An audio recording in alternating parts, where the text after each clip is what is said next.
Whether you're thinking of divorcing your narcissistic spouse, right in the middle of it, or have finalized your divorce, the tactics are the same.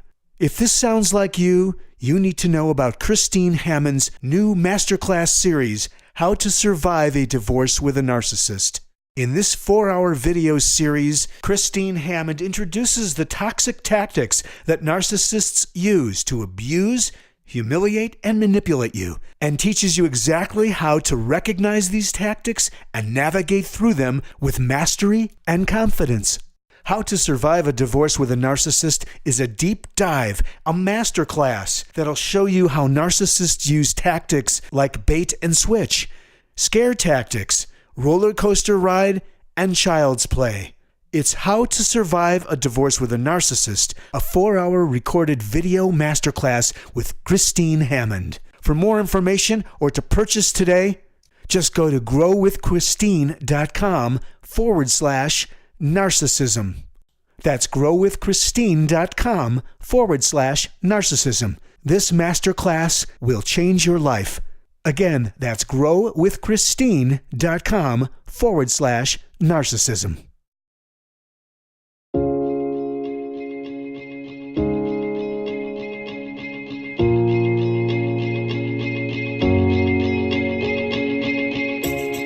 This is Understanding Today's Narcissist, brought to you in part by PsychCentral.com. And now here's your host, Christine Hammond.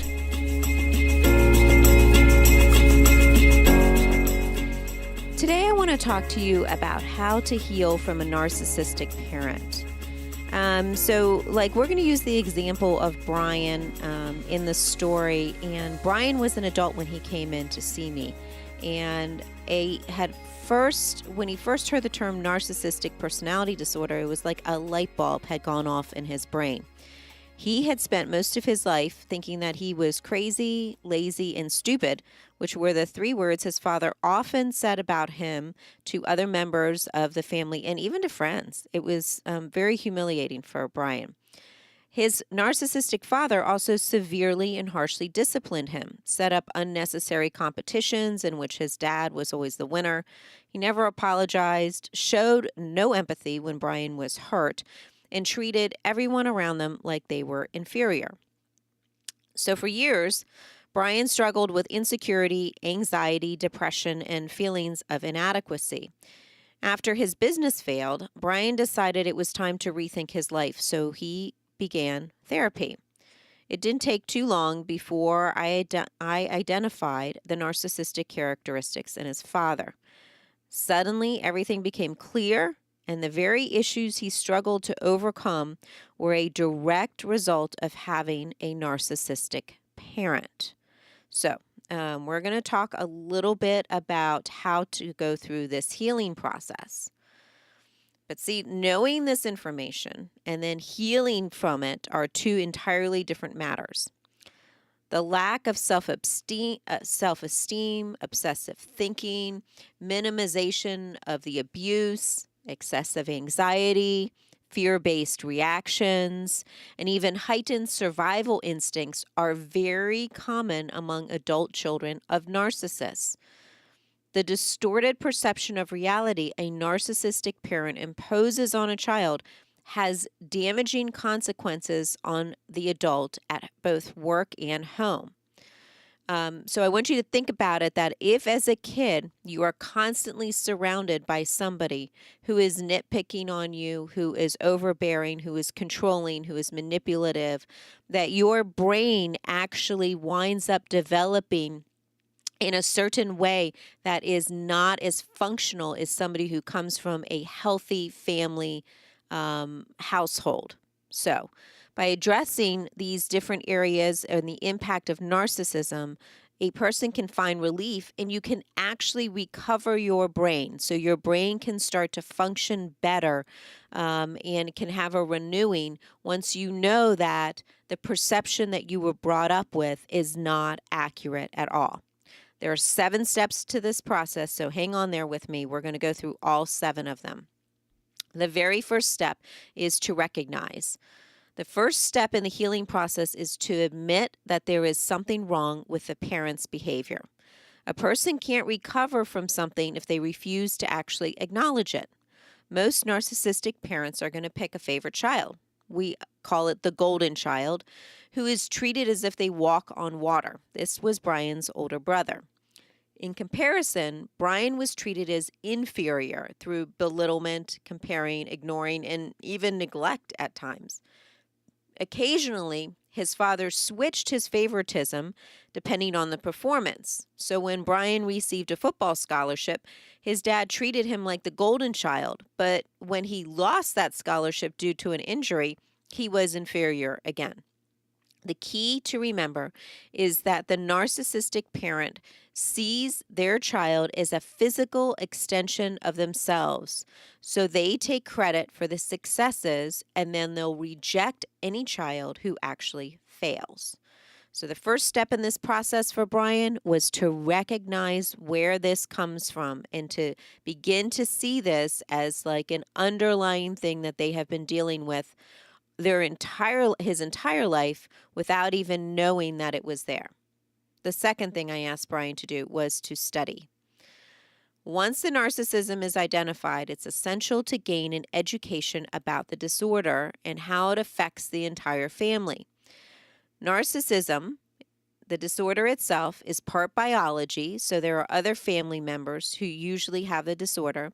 It's part environment, resulting from trauma, abuse, shame, and neglect, all of which draws out and can intensify narcissistic tendencies. And then the last part is choice. So as a teenager, a person gets to choose their identity and what is or is not acceptable behavior.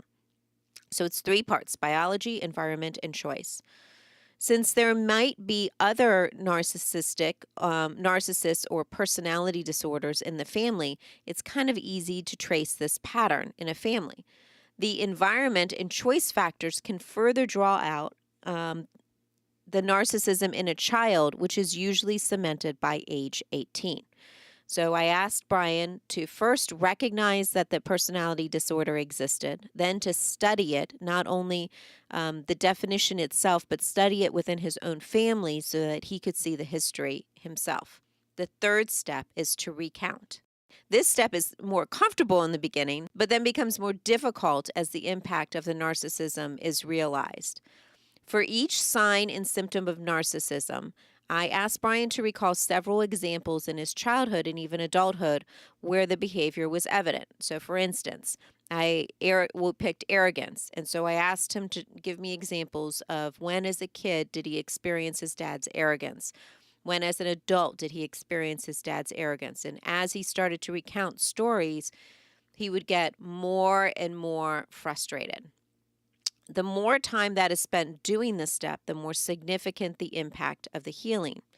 Each of these memories needs a rewriting with a new dialogue of, my parent is narcissistic and they are treating me this way because of that. This is very, very different from the old internal dialogue of, I'm not good enough. So every time Brian recounted a story, we had to rewrite that story saying this is a direct result of the narcissistic personality disorder.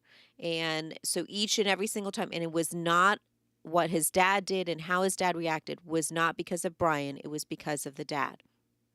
Very, very time consuming, but very beneficial. So we recognize, we study, we recount. Number 4, we identify.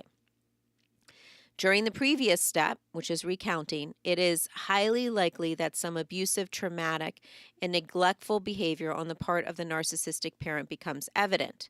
Abuse for a child can be physical, such as like restraint or aggression, mental, such as gaslighting or the silent treatment, verbal, such as raging or interrogating, emotional, such as nitpicking or guilt tripping, financial, such as neglect or excessive gift giving, spiritual, such as dichotomous thinking or legalism, and sexual, such as molestation and humiliation.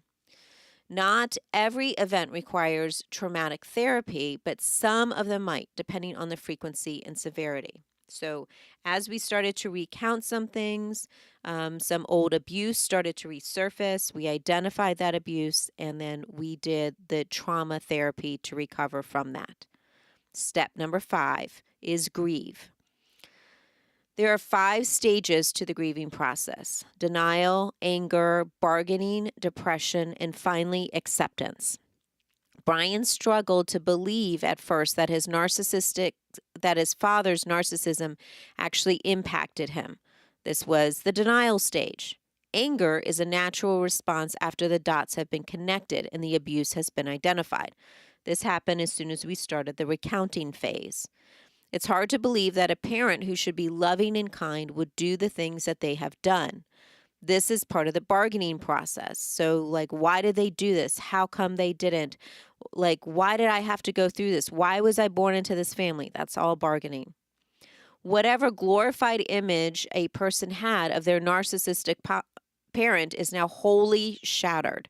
So as a result of going through the first 4 stages, Brian was fairly depressed at this point because he was coming into full awareness of what was happening and what had happened.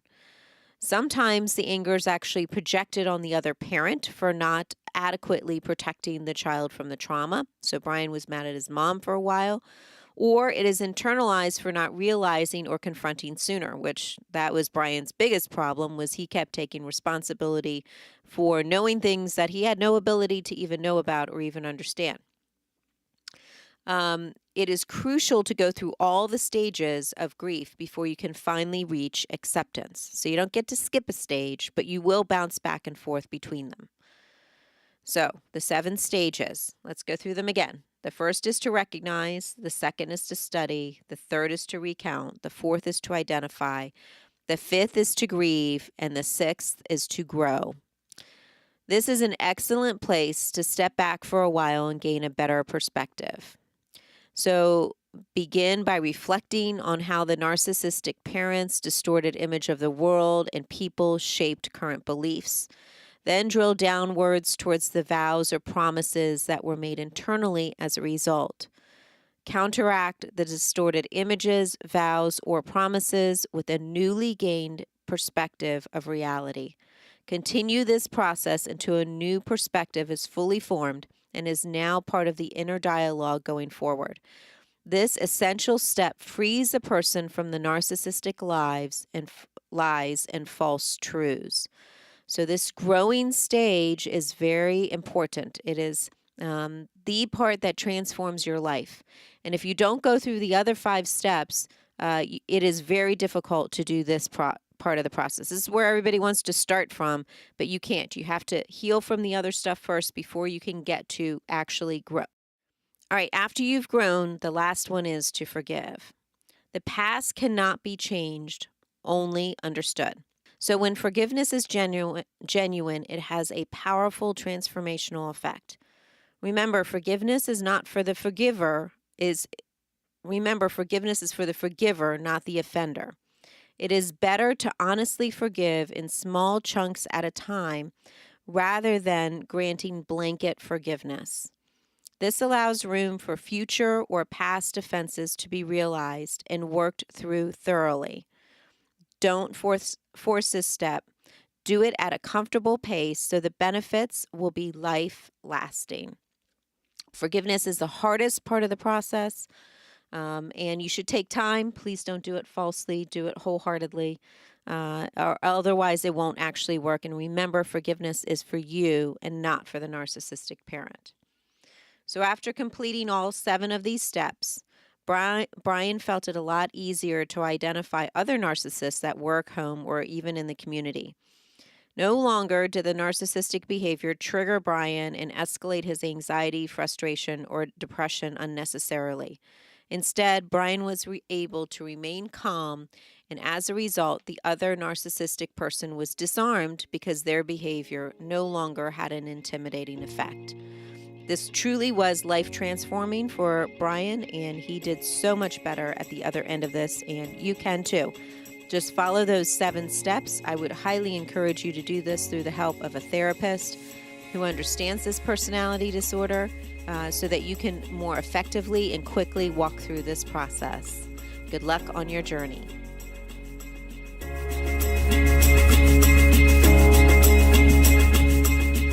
Thanks for listening to Understanding Today's Narcissist with Christine Hammond. Brought to you in part by PsychCentral.com. For more information, visit growwithchristine.com.